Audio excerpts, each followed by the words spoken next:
মই জীৱিকা উপায় চেনেলটো যিটো সুদীপ্ত দা আৰু জীৱন আৰু সংস্থাপন চেনেলটোৰ প্ৰাঞ্জল গগৈ দা তেওঁলোকৰ ভিডিঅ' চাই মই উৎসাহিত হ'লোঁ আৰু কৰি চালোঁ ভাল লাগিছে আৰু আগবাঢ়ি যাব বিচাৰিছোঁ। মই আজি 250 মুৰ্গী পোৱালি যে মোৰ পৰা লৈছিলে তো কিমান দিন হ'ল, তাৰ মৰ্টেলিটি কেনেকুৱা বা ৰিজাল্ট কেনেকুৱা পাইছে, এইটো অকণ জানিব চেষ্টা কৰিম।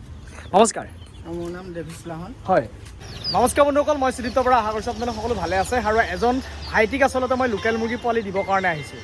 কথাটো হ'ল মই আপোনালোকক ভাইটিক এইকাৰণে চিনাকি কৰাব বিচাৰিছোঁ, 19 বছৰ বয়সত সি ফাৰ্মিং লাইনত আহিবৰ কাৰণে মন কৰিছে। আচলতে হাই ছেকেণ্ডেৰী কমপ্লিট কৰি পেলাই ঘৰতে গাহৰি পালন কৰিছে আৰু লোকেল মুৰ্গীৰ মানে মেচিন দি পেলাই পোৱালি প্ৰডাকশ্যন কৰি আছে।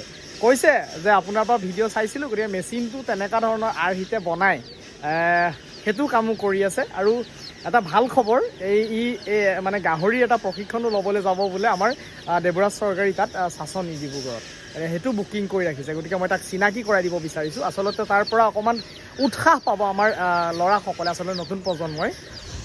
তোমাৰ অকণমান পৰিচয়টো দিয়া। নমস্কাৰ, মোৰ নাম শ্ৰী জীৱনজ্যোতি গগৈ, হয়, ঘৰ গোলাঘাট জিলাৰ পটীয়াপথাৰ গাঁৱত। আৰু মই এবাৰ হায়াৰ ছেকেণ্ডেৰী পৰীক্ষা উত্তীৰ্ণ হৈ ফাৰ্মিং লাইনত যাবৰ বাবে আগবাঢ়ি আহিছোঁ। হয়, আৰু পঢ়াৰ লগতে মই এবাৰ BA নাম লগাইছোঁ আৰু পঢ়াৰ লগতে মই ফাৰ্মিং লাইনত যাব বিচাৰিছোঁ।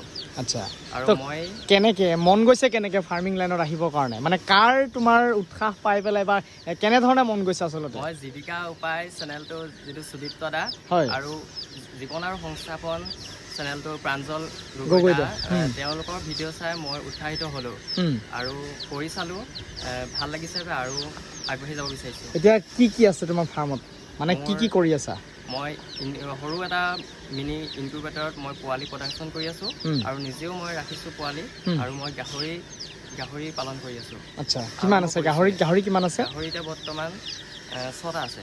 হয়, তাৰমানে ব্ৰিডিং লাইনত যাব বিচাৰিছা নে ফেটেনিং কৰিব বিচাৰিছা? ব্ৰিডিং আৰু ফেটেনিং দুইটাই কৰিব বিচাৰিছা। আৰু প্ৰশিক্ষণটো কেতিয়া বুকিং কৰিলা? প্ৰশিক্ষণটো 28 তাৰিখে আছে মোৰ, 28 আৰু 29 তাৰিখে বুকিং কৰি থৈছা। আপোনালোকে চাওক, আচলতে আমাৰ নতুন প্ৰজন্মৰ কাৰণে এনেকুৱা ধৰণৰ ল'ৰাসকল, উঠি অহা ল'ৰাসকলৰ মানে এটা ভাল প্লাছ পইণ্ট বুলি ক'ব লাগিব। বেলেগৰ আদৰ্শ হওক। আচলতে এই ফাৰ্মিং লাইনটোত আজিকালি বহুত সন্মান আছে, দুপইচা ভাল ইনকমৰ এটা বাটো আছে। চৰকাৰেও যথেষ্টখিনি কিন্তু সহায়, আজি গাহৰি পালনতে হওক বা মুৰ্গী পালনতে হওক, এইখিনি চৰকাৰেও যথেষ্টখিনি কিন্তু সহায় কৰি আছে। গতিকে সেইটো কথাৰ কাৰণে ভাল লাগিছে, মই আপোনালোকক চিনাকি কৰাই দিব বিচাৰিলোঁ। গতিকে তাৰ উজ্জ্বল ভৱিষ্যত কামনা কৰিছোঁ। যেনেধৰণে ভাবিছে তেনেধৰণে ফাৰ্মিং লাইনত সফল হওক, তাৰে কামনা কৰিছোঁ। আৰু এটা শুনি ভাল লাগিছে, দুটা চেনেলৰ যোগেদি যে সি ফাৰ্মিং লাইনত আহিবৰ কাৰণে ধৰি লওক উৎসাহ পাইছে। আচলতে আমি যথেষ্ট কষ্ট কৰি পেলাই ভিডিঅ'ও বনাওঁ বা মই আপোনালোকক পোৱালি দি থাকোঁ, তাৰো আপোনালোকক ভিডিঅ' বনাই উৎসাহিত কৰোঁ যেনে ফাৰ্মিং কৰক, ছিষ্টেমটো অকণমান যি জানো শিকাবৰ কাৰণে চেষ্টা কৰি আছোঁ। গতিকে আমাৰ সেই ভিডিঅ'খিনিৰ পৰা কোনোবাই উৎসাহ পায়, এনেধৰণে ফাৰ্মিং লাইনত আহিলে ভাল লাগে। গতিকে আশা কৰিছোঁ সি ফাৰ্মিং লাইনত সফল হওক, ধুনীয়াকৈ প্ৰশিক্ষণ লৈ আহক, তাৰে কামনা কৰিছোঁ। ধন্যবাদ। কি ক'বা, ফাৰ্মিং লাইনত আচলতে কৰি তোমাৰ ভাল লাগিছেনে? ভাল লাগিছে। হয়, ছিষ্টেমেটিক কৰিবা, বৈজ্ঞানিক ভিত্তিত আচলতে প্ৰত্যেকটো বস্তু হ'ব লাগে। আৰু এইফালে তাক মই পোৱালি দিব আহিছোঁ। বৰ্তমান ৰাতিপুৱা মই গোলাঘাট টাউনত আছোঁ। আচলতে এজন বন্ধুক মই যোৱাবাৰ লোকেল মুৰ্গী পোৱালি দিছিলোঁ, 250 পোৱালি দিছিলোঁ। আৰু এতিয়া মই কি কৰিছোঁ, হাঁহ পোৱালি লৈছে, বেছি লোৱা নাই, 50টা লৈছে টেষ্ট কৰিবৰ কাৰণে। অকণমান চিনাকি কৰাই দিছোঁ। আৰু তাতকৈ ডাঙৰ কথা, মই আজি 250 মুৰ্গী পোৱালি যে মোৰ পৰা লৈছিলে তো কিমান দিন হ'ল, তাৰ মৰ্টেলিটি কেনেকুৱা বা ৰিজাল্ট কেনেকুৱা পাইছে, এইটো অকণমান জানিব চেষ্টা কৰিম।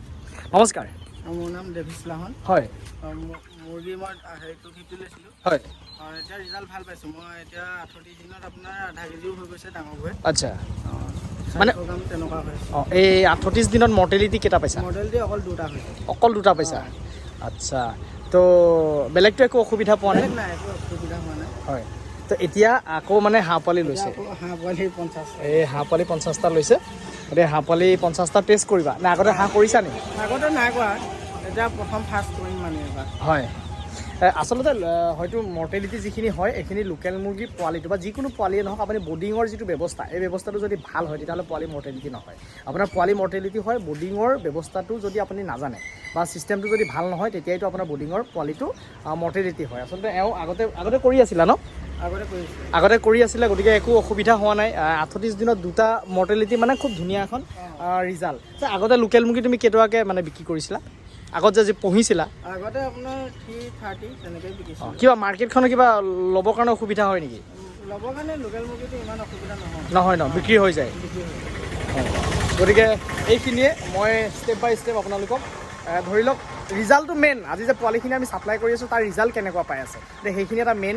গতিকে সেই ৰিজাল্টটোৰ কাৰণে মই এনেকুৱা ষ্টেপ বাই ষ্টেপ যাক যেনেকৈ পাৰোঁ তেনেধৰণে ফিডবেক এটা ল'বৰ কাৰণে চেষ্টা কৰোঁ আৰু আপোনালোকক দেখুৱাবৰ কাৰণে চেষ্টা কৰি আছোঁ।